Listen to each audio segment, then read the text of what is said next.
And so today I wanted to take the opportunity. It's a privilege to have Milton Contreras here with us. He is a student currently at Santa Rosa Junior College. Milton, welcome to the show. First of all, it's a pleasure again to have you here with us today. Well, thank you so much for having me. And like I said, for me, it is a privilege to be here. And thank you for having me.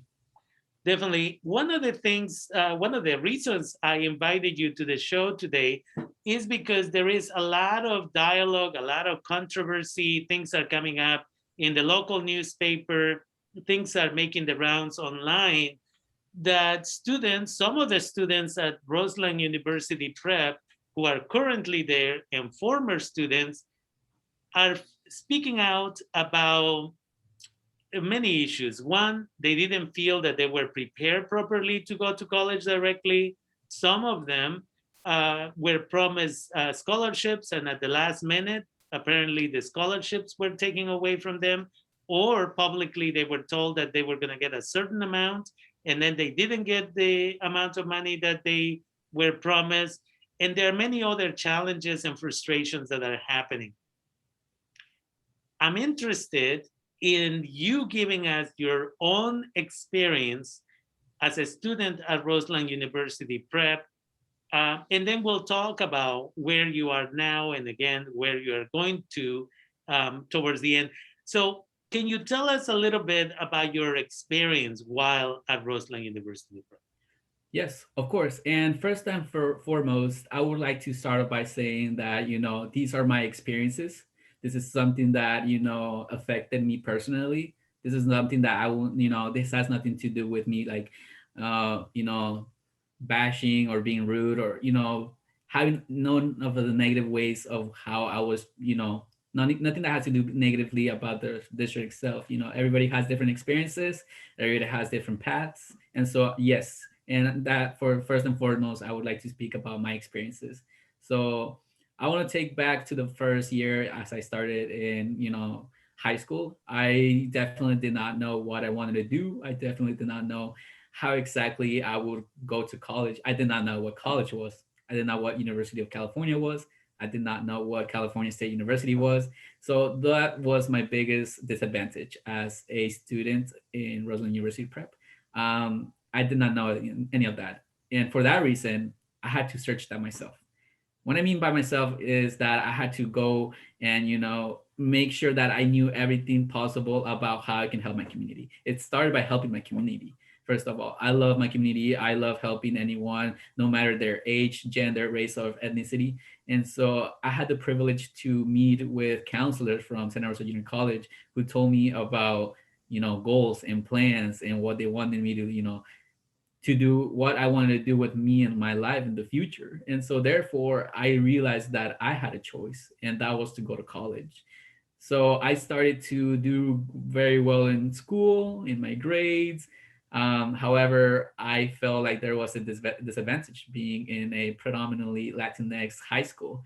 And that is that I lacked the communication and diversity of meeting people from different ethnicities and genders, from meeting the different people from uh, you know people of color to LGBT community. I did not experience that diversity at the Roseland University Prep. And so for me, it was a challenge to be able to connect with, people of color or other ethnicities or, the LGBT community. And so for that, I had to learn that on my own. I had to communicate. I needed that. I realized that that's very important. It's important to understand people from other cultures, from other ethnicities, from other people who are from other genders.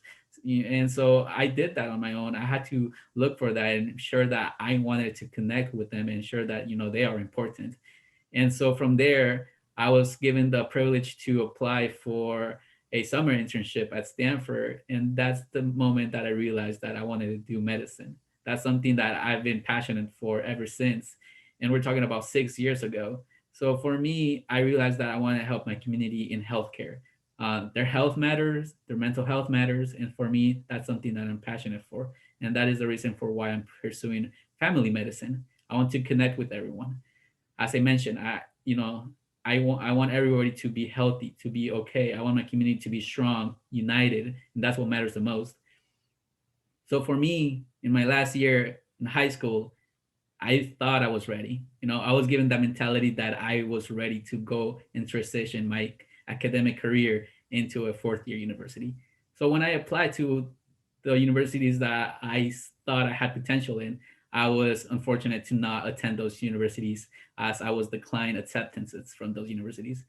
And so my second option was to attend Santa Rosa Junior College, the community college that is nearby where I live. And so when I was told and I gave the decision that I wanted to be part of the community college, I was not given as much as attention as other classmates who were seeking to graduate and attend four-year universities.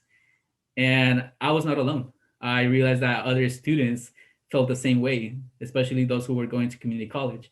And so there was a barrier there from those who were going to four-year colleges to those who were going to community colleges. And so when I first started my first year at Santa Rosa Junior College, I definitely saw a whole experience. I learned everything on my own, from biology to chemistry to math to the sciences, English. I had to learn everything there on my own. It became very hard, but I realized that I needed to show persistence, motivation, and definitely be there for myself. I was grateful and privileged to meet so many wonderful classmates there, so many wonderful and great professors, counselors, resources, clubs. And so I did all of that. And so it took effort, it took time. And from now on, I am grateful to be accepted to the University of California, Berkeley, other universities. And I never realized that now I am more ready than I ever was. And that's a really good point. Again, I'm almost 100% sure that when you applied while you were in high school, you were one of the applicants to Berkeley, and Berkeley said no, they just didn't feel that you were ready. And this brings me to this other question. There have been, in researching for this interview, I have been talking with other former students of RUP who have expressed that they felt that their grades were to a certain degree inflated, that maybe they didn't deserve that A, but they were given an A. Um, and the problem becomes when you actually go to the community college or the university, you don't have the preparation. Now, what's the highest level of mathematics that you did at Roseland University Prep? And did you start at that same level at Santa Rosa Junior College, or did you have to start at a lower level of math? I think that's a valid question based on what other people have told me. Yeah, of course. So for the mathematics section, I ended my high school career academics in calculus, just one semester calculus, 2 semester calculus.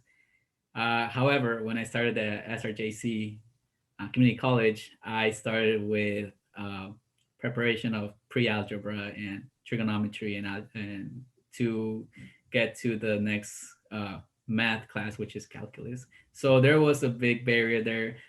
It was definitely not easy. It took a lot of hours studying, group study works, office hours, and I realized that I had to push myself to the next level of the math class in order to excel in my academics.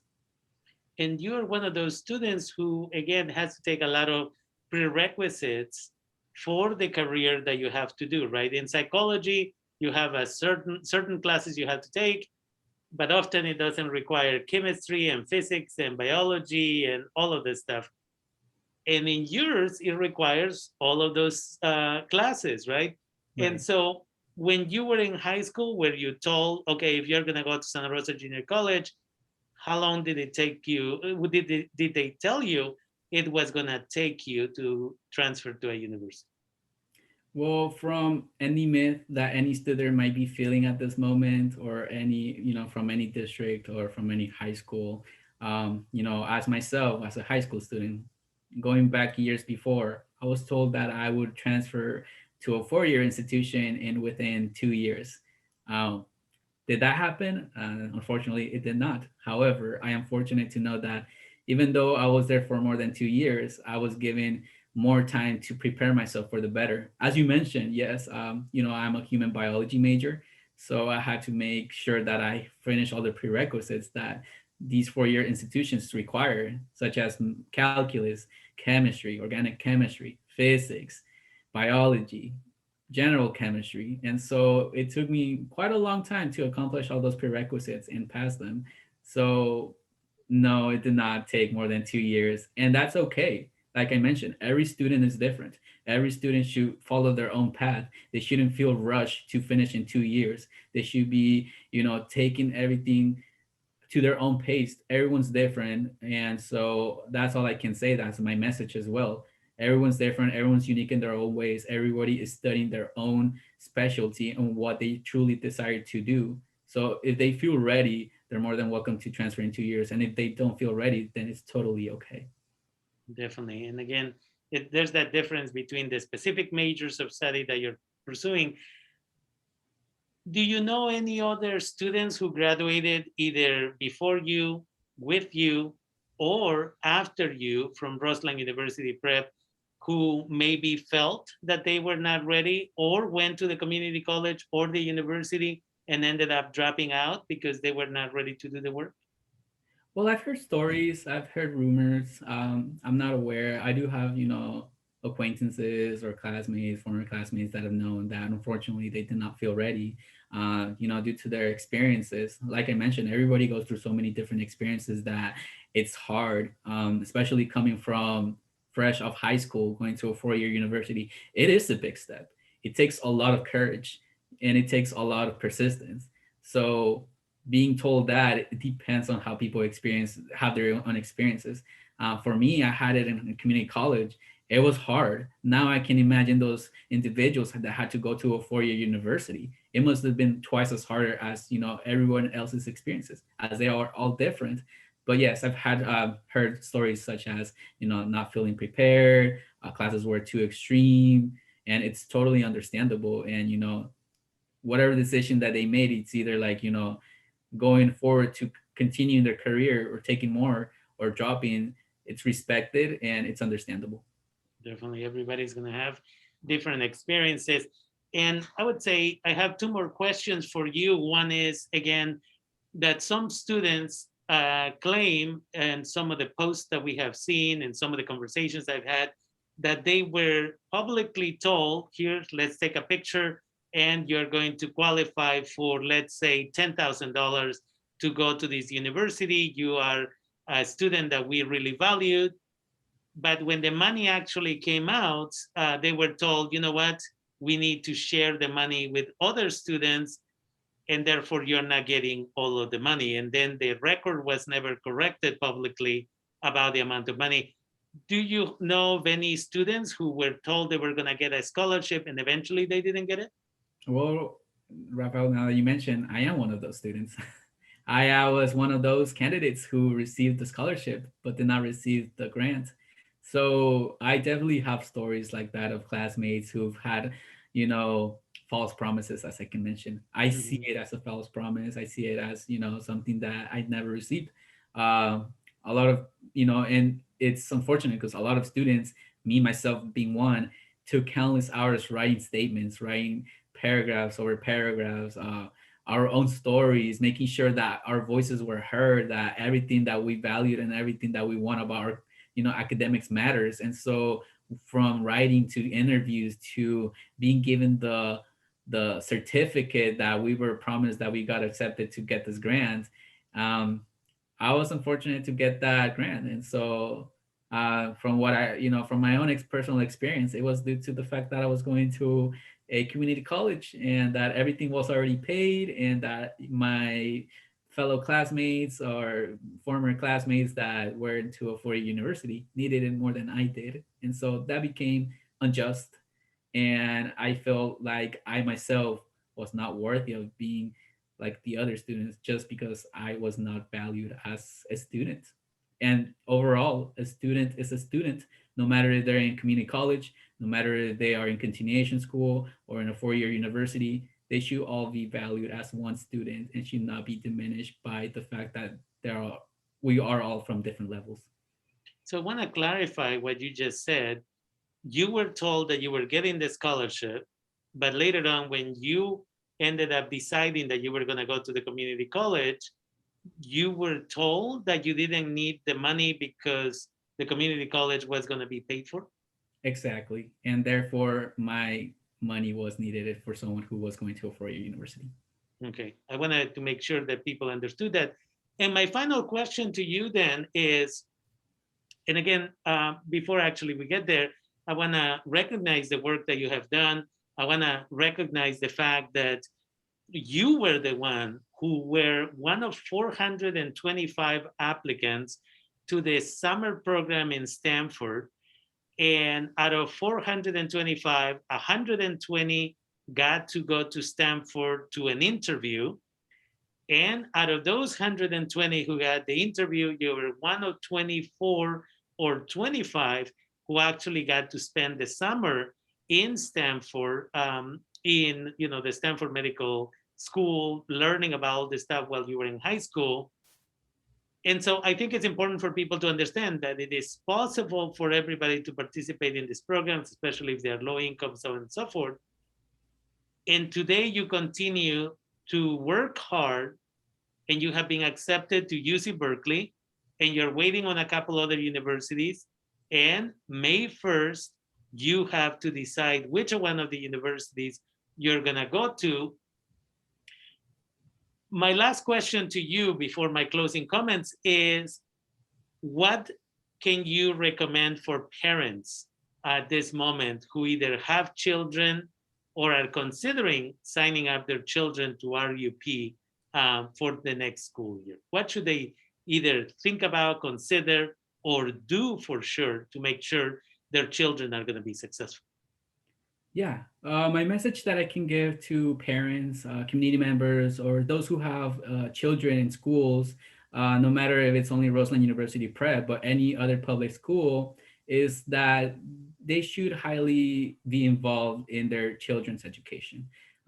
Their education is foremost the most important thing to excel in their future. It is important to be, aware that what exactly their children are doing. The students all go through some different experiences, so it's always make sure to have parents talk to their kids and children and let them know, what exactly do you want to do, what do you see yourself doing in the future. Do you want to be a doctor, a lawyer, engineer, psychologist, etc.? What exactly are you doing to do that, and how is your school helping you like that? Are you doing what you're supposed to do? Are you finding yourself, stuck in something? Are you finding yourself, facing challenges? So it is important for parents to take accountability of their children's education. Like I mentioned, it's important, and like I mentioned again, everybody goes through different experiences. Everyone goes through a different path, but what is more helpful is the support system that students should have from their own parents themselves. Definitely. And with that, I want to thank you for taking the time and being here with us on KBBF Bilingual Radio and the show Líderes del Futuro. Milton, you definitely, you and I have known each other, and it's important that we are transparent, but you and I have known each other for many years. You're also in Mecha de Santa Rosa Junior College, and we are very privileged that you are now moving on to the university. And again, on Saturday, you will decide which university you're going to go to.